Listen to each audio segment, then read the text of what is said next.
ॐ गणपतये नमः।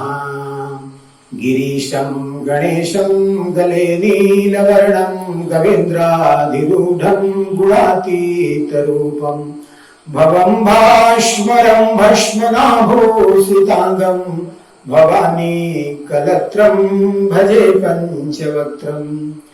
नारायणं नमस्कृत्य नरं चैव नरोत्तमं देवीं सरस्वतीं व्यासं ततो जयमुदीरयेत्।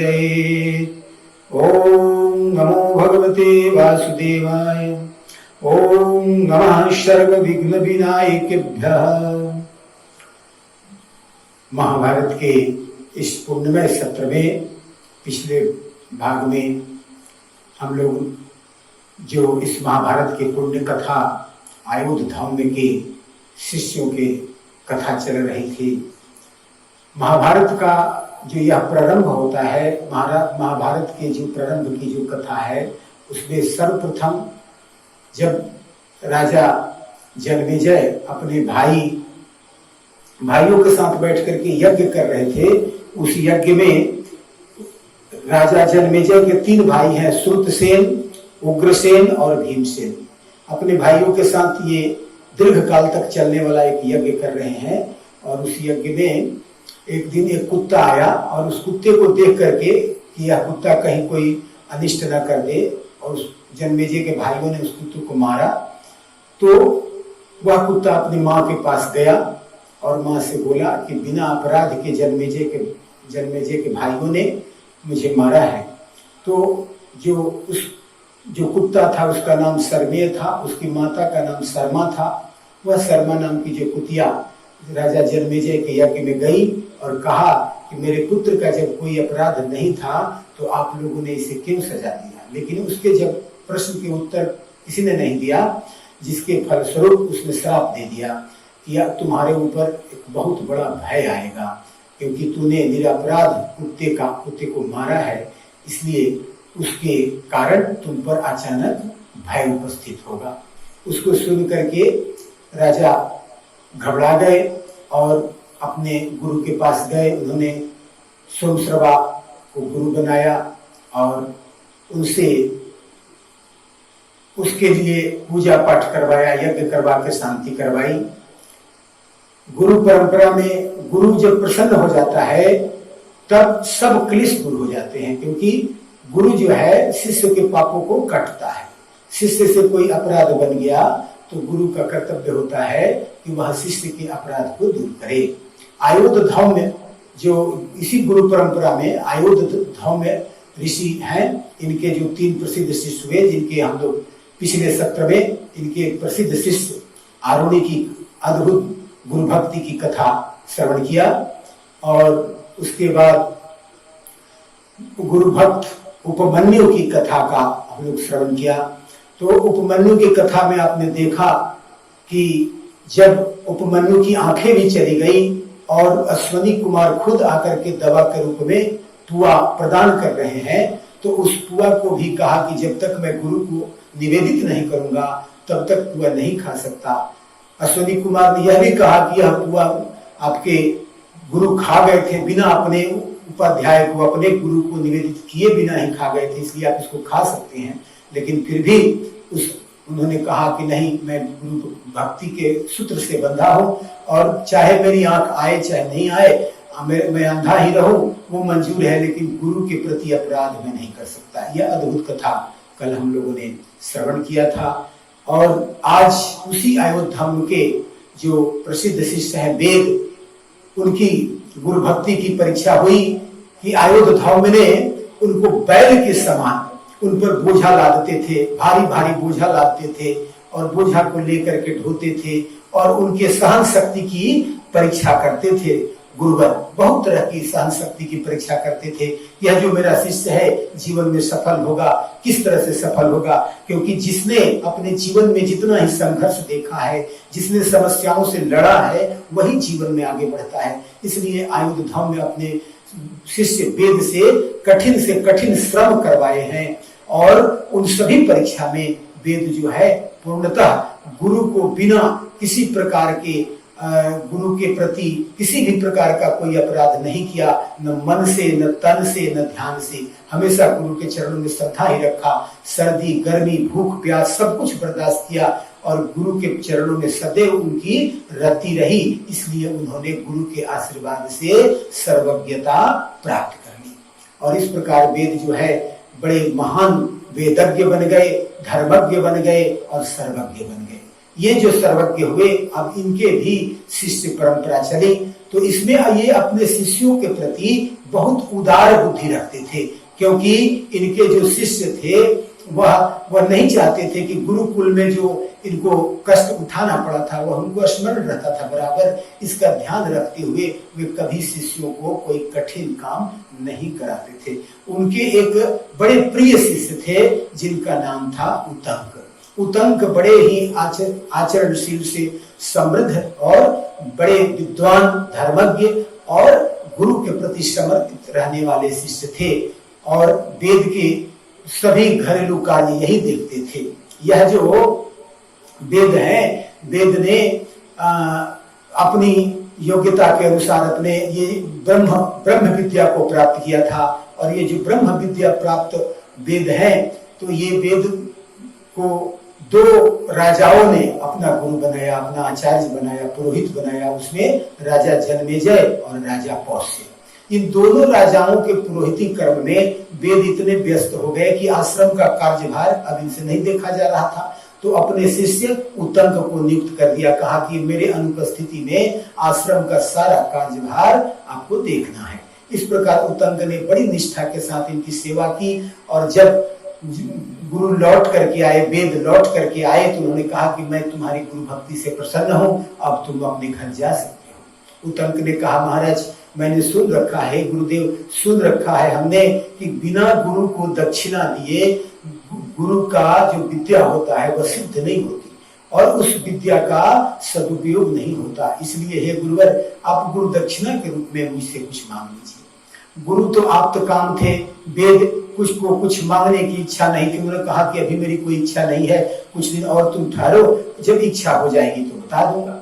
कुछ और दिन जब बीता तो उतंक ने पूछा, हे गुरुदेव आप अपनी गुरु दीक्षा बताइए, अपना गुरु दक्षिणा बताइए कि आपको आपकी गुरु दक्षिणा में मैं क्या दूं। उन्होंने महाराज वेद ने कहा कि देखो मेरी तो कोई ऐसी इच्छा नहीं है, आप चले जाओ अपनी गुरु पत्नी से पूछो, यदि उनकी कोई इच्छा हो तो उसी इच्छा को तुम पूरा कर दो, वही मेरी गुरु दक्षिणा हो जाएगी। इस प्रकार उतंक अपनी गुरु माता के पास गए और गुरु माता से कहा कि आप मुझसे गुरु दीक्षा के रूप में क्या मांगना चाहेंगी। तो माता ने कहा कि पौष्य राजा की जो धर्मपत्नी है उनके कानों का कुंडल बड़ा सुंदर है, दिव्य है। आप यदि किसी उपाय से वह कुंडल मुझे लाकर दे दीजिएगा तो यह मेरे लिए बड़ा प्रसन्न करने वाली बात होगी, यही आपके गुरु की गुरु दक्षिणा होगी। और ऐसा कह करके जब आदेश सुनाया तो उतंक उस आदेश का पालन करने के लिए चल दिए। जब रास्ते में चले उतंक राजा पौष्य के यहाँ जाने के लिए, तो रास्ते में उनको एक व्यक्ति से मुलाकात हुआ। वह जो व्यक्ति था बड़ा विशालकाय था, बड़ा विशालकाय बैल पर बैठा था। उसने कहा, उतंक ऐसा करिए, इस बैल के गोबर और मूत्र का पान कर लीजिए, क्योंकि आपके गुरुवर ने भी इसका पान किया था। तो ऐसा सुन करके कि गुरु ने भी इस गोबर को खाया था, ऐसा सुन करके उतंक ने भी उस गोबर को का पान किया।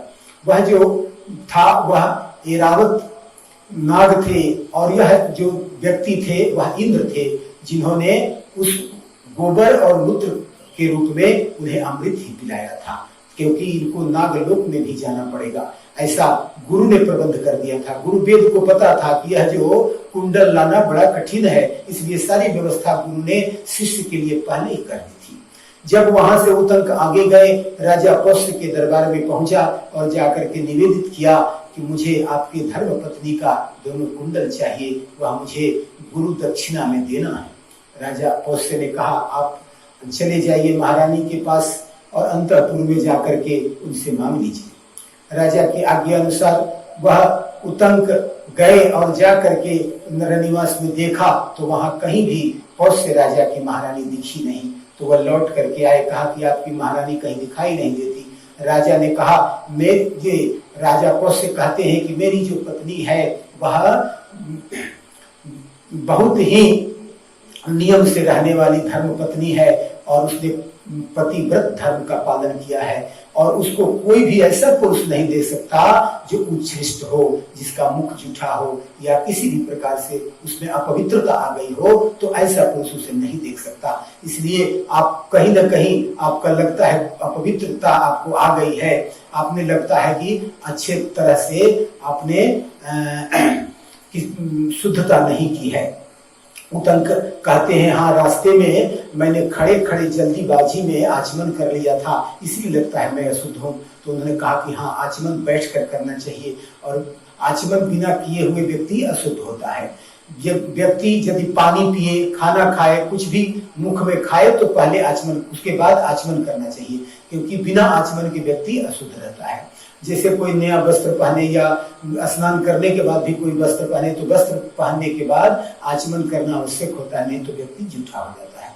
तो इस प्रकार से धर्मशास्त्र में नियम बताए गए हैं। तो उतंक ने पुनः आचमन किया और आचमन करने के बाद जब रानी के पास गए तो रानी उन्हें दिखाई पड़ी और रानी ने देखा कि ये योग्य पुरुष है, तो उनको अपने कुंडल दे दिया और कुंडल देते हुए कहा कि देखो इस कुंडल पर नागराज तक्षक की बड़ी नजर है, उसे लोभ है, यह इस सोना को वह लेना चाहता है, क्योंकि जो रानी का वह जो कुंडल था वह तीनों लोकों में प्रसिद्ध था और तक्षक नाग बहुत दिनों से उस कुंडल को लेना चाहता था। लेकिन रानी का जो व्रत था, यह जो पत्नी का जो धर्म निभाती थी, पतिव्रता थी, इसके कारण तक्षक उनके पास नहीं आ सकता था।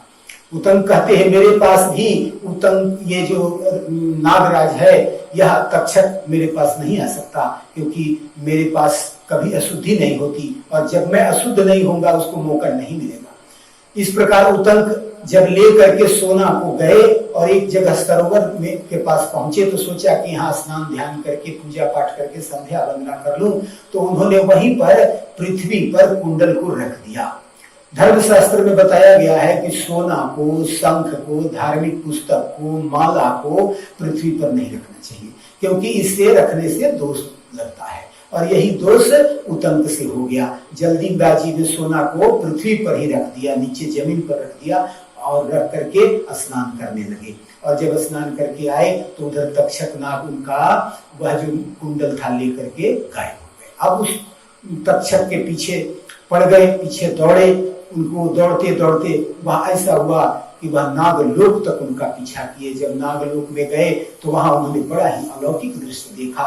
वहां उन्होंने देखा कि वहां पर दो स्त्रियां जो थी वह करघे पर सूत बिन रही थी और उस करघे में दो रंग के सूत बने हुए थे, एक सूत उजले रंग का था और एक सूत काले रंग का था। वह जो दोनों स्त्रियां थी, जैसा कि गुरु ने उनका बताया था कि दोनों स्त्रियां धाता और विधाता थी और जो सूत बांध रही थी वह संसार का माया जाल था, जिसमें सारे जीव जो है उस तंतु में बंधे रहते हैं।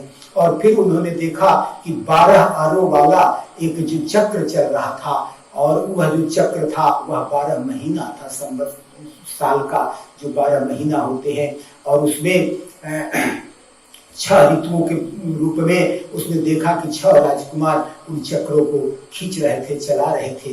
तो इस प्रकार से यह दिव्य रूप देखा। फिर देखा क्या कि एक दिव्य पुरुष खड़ा है, उसके पास एक घोड़ा खड़ा है। वहां जाकर के उन्होंने प्रार्थना किया, कहा कि मुझे किसी भी प्रकार से यह जो कुंडल प्राप्त हो जाए। इंद्र ने कहा कि आपको यह कुंडल प्राप्त हो जाएगा। यह जो घोड़ा है इसके गुदा क्षेत्र में आप फूंक मारिए। और जैसे ही फूंक मारे हैं उतंक ने तो उस घोड़े से आग और धुआं निकलने लगा। वह जो घोड़ा था वह स्वयं अग्निदेव थे और वह व्यक्ति जो था वह स्वयं इंद्र थे।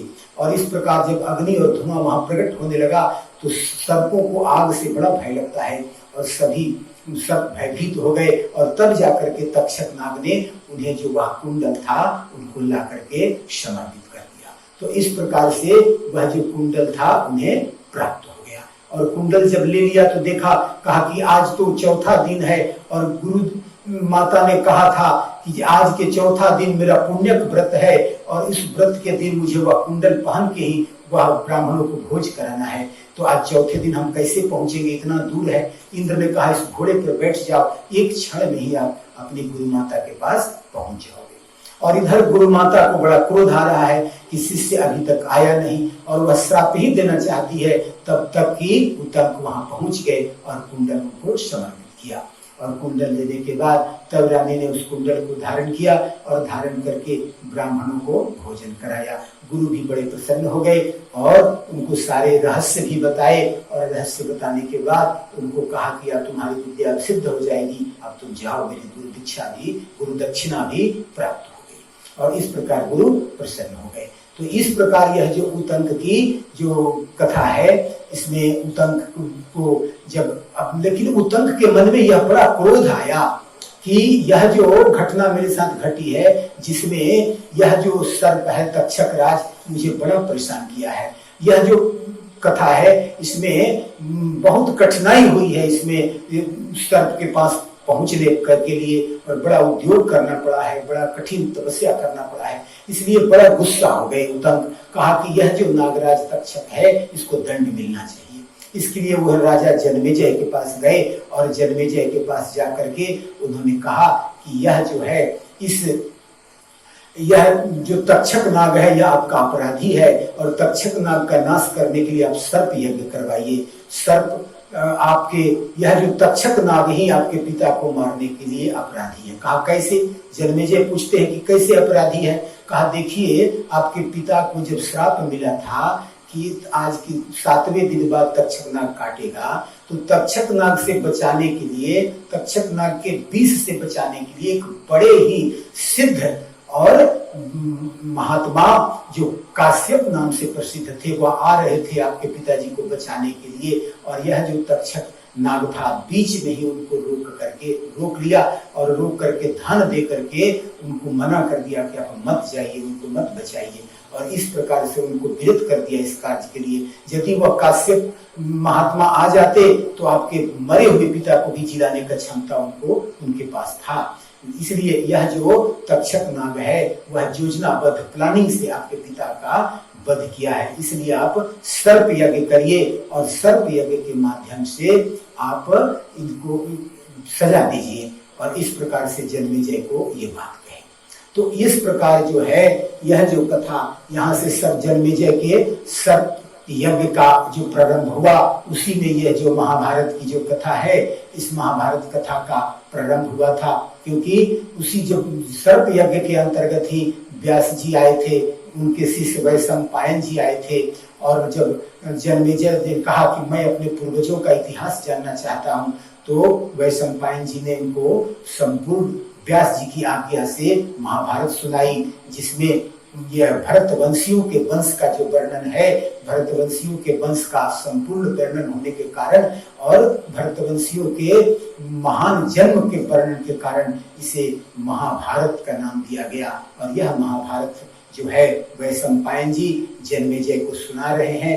अगले सत्र में हम लोग वैशंपायन जी के मुख से जन्मेजय जी को जो कथा ये महाभारत सुना रहे हैं, उसमें सर्पों की कथा बड़ा दिव्य है। और इन सर्पों की कथा, सर्पों के जन्म की कथा, ये गरुड़ जी के जन्म की कथा और अरुण जी के जन्म की कथा, ये दिव्य दिव्य कथाओं का बड़ा आनंद लेंगे। उन कथाओं का श्रवण कर लेने से जीव को के सारे पाप साफ दूर हो जाते हैं। तो अगले सत्र में हम लोग अब कथा के विशेष गहराई में प्रवेश करेंगे। आज की कथा को इतने पर ही विराम देते हैं। ओम शांति शांति शांति।